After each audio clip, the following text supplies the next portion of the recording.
महाराष्ट्र के सिग्नापुर गांव में संभाजी नाम का एक कुम्हार रहता था, जो शनिदेव का परम भक्त था। वो प्रतिदिन शनिदेव के मंदिर जाता और पूरे निष्ठा भाव से उन पर सरसों का तेल और काले तिल अर्पण कर उनकी पूजा करता। संभाजी की एक छोटी बहन भी थी, जो अपने बेटे और पति के साथ शहर में रहा करती थी। एक दिन संभाजी मिट्टी के बर्तन बना रहा था कि तभी एक सेठ उसके दरवाजे पर आता है। अरे भाई, संभाजी का घर यही है क्या? जी, मैं ही हूँ संभाजी, कहिए। वो मैं शहर से आया हूँ, मेरे घर में शादी है, इसीलिए मुझे कुछ मिट्टी के बर्तन खरीदने हैं। इसके बाद संभाजी उसे अपने बनाए हुए मिट्टी के बर्तन दिखाने लग जाता है। सेठ अपनी पसंद अनुसार सारे बर्तन ले लेता है और बदले में उसे 100 रुपए देता है। बाहर आकर सेठ हंसने लगता है। भाई, ये तो मेरा फायदा ही हो गया। उसने तो मुझे गलती से 4 बर्तन ज्यादा ही दे दिए। ऐसे मूर्ख दुकानदार रोज मिलते रहें तो मजा ही आ जाए। लेकिन जैसे ही वो उस गांव की सीमा से बाहर अपने शहर जाने को होता है, उसके कदम आगे बढ़ ही नहीं पाते और अपने आप ही उसे अपनी गलती का पछतावा भी होने लगता है।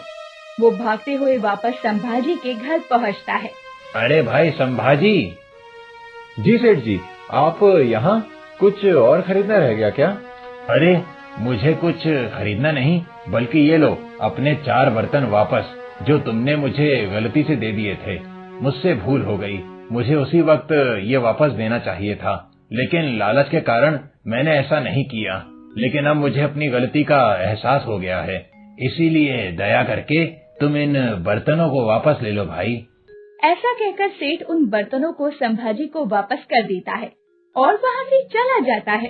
हे प्रभु, मुझे पता है ये सब आपका ही चमत्कार है। जय शनिदेव, जय शनिदेव। अगले दिन संभाजी मिट्टी के बर्तन बनाने में व्यस्त था कि तभी दरवाजे पर ठक ठक की आवाज आती है।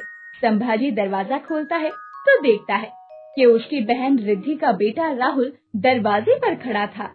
राहुल, अरे बाप रे, कितने दिनों के बाद आज मामा के घर आया है। अंदर आ।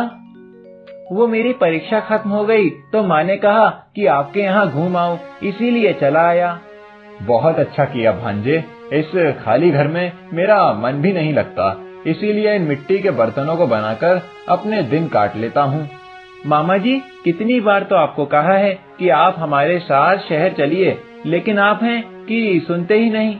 अरे बेटा, मेरी जिंदगी गुजर गई इस गांव में, अपने शनिदेव को छोड़कर कहाँ जाऊंगा। मामा जी, पूरे महाराष्ट्र में क्या एक यही शनिदेव का मंदिर है? हमारे घर के पास भी शनिदेव के कई सारे मंदिर हैं, आप वहाँ आकर पूजा कर लीजिएगा। नहीं, ऐसा नहीं कहते राहुल, तुम अभी सिंगणापुर के इस शनिदेव के मंदिर के बारे में कुछ नहीं जानते, इसीलिए ऐसा कह रहे हो। मतलब मैं कुछ समझा नहीं। ये सब समझने के लिए तुम्हें पहले मेरे साथ शनिदेव के इस चमत्कारी मंदिर में जाना होगा। इसके बाद संभाजी अपने भांजे को साथ लिए भगवान शनिदेव के मंदिर जाता है। दोनों मामा भांजे मिलकर शनिदेव को काली तिल और तेल चढ़ाते हैं।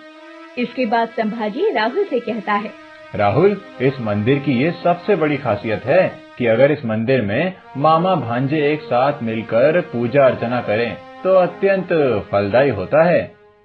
अच्छा, अगर ऐसा है तो मैं आपके कहने से आज शनिदेव से मांगता हूँ कि जिस नौकरी के लिए मैं परीक्षा देकर आया हूँ वो मुझे मिल जाए।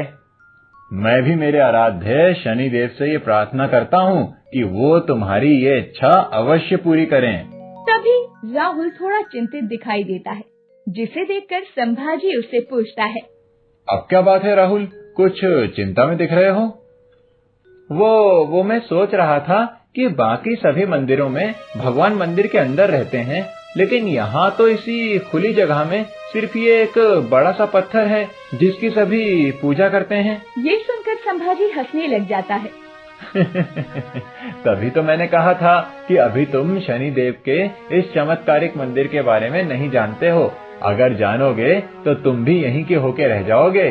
मैं समझा नहीं मामा जी। चलो, मैं तुम्हें सिंगड़ापुर के इस चमत्कारिक मंदिर की कहानी बताता हूँ। इसके बाद दोनों एक पेड़ के नीचे जाकर बैठ जाते हैं और संभाजी उसे सिग्नापुर की कहानी बताने लग जाता है। कई साल पहले हमारे गांव सिंगणापुर में एक बहुत भयानक बाढ़ आई थी। बाढ़ का पानी उतरने के बाद एक आदमी अपने घर को जा रहा था कि तभी उसकी नजर एक अजीबोगरीब पत्थर पर पड़ती है, जो कि एक पेड़ पर जाकर फंसा हुआ था। उस पत्थर से एक अजीब तरह की अलौकिक शक्ति का आभास हो रहा था। अरे, ये कैसा पत्थर है? ये तो कोई दिव्य पत्थर जैसा दिख रहा है। उसके मन में लालच आ जाता है और वो किसी तरह से उस पत्थर को पेड़ से उतार लेता है और नीचे रख देता है। ये पत्थर तो काफी बड़ा है। इतना बड़ा पत्थर घर कैसे ले जा पाऊंगा? एक काम करता हूँ, इसके 2 टुकड़े कर देता हूँ। हाँ, यही सही रहेगा। इसके बाद वो आदमी उस पत्थर के टुकड़े करने के लिए उस पर हथौड़ा दे मारता है, लेकिन हथौड़ा पड़ते ही उस पत्थर में से खून निकलने लग जाता है। अरे बाप रे, इसमें से तो खून निकल रहा है। वो डरकर वहाँ से भाग जाता है। उसी रात गांव के एक व्यक्ति के सपने में शनिदेव आते हैं और उस चमत्कारी पत्थर के बारे में बताते हुए कहते हैं, वो रहस्यमय पत्थर मेरा स्वरूप है। तुम लोग उसे अपने गांव में स्थापित करो और सरसों के तेल से मेरा अभिषेक करो, मेरी पूजा करो, तुम सभी का भला हो। अगली सुबह वो व्यक्ति अपने सपने की बात गांव वालों को बताता है। भाई लोग, शनिदेव के आदेश अनुसार हम सभी को वहाँ जाना चाहिए और उस पत्थर को स्थापित कर उसकी पूजा करनी चाहिए। हाँ भाई, तुम ठीक कहते हो। हम सभी को वहाँ चलकर देखना चाहिए। इसके बाद वो लोग उस रहस्यमय पत्थर को लाने के लिए चल पड़ते हैं।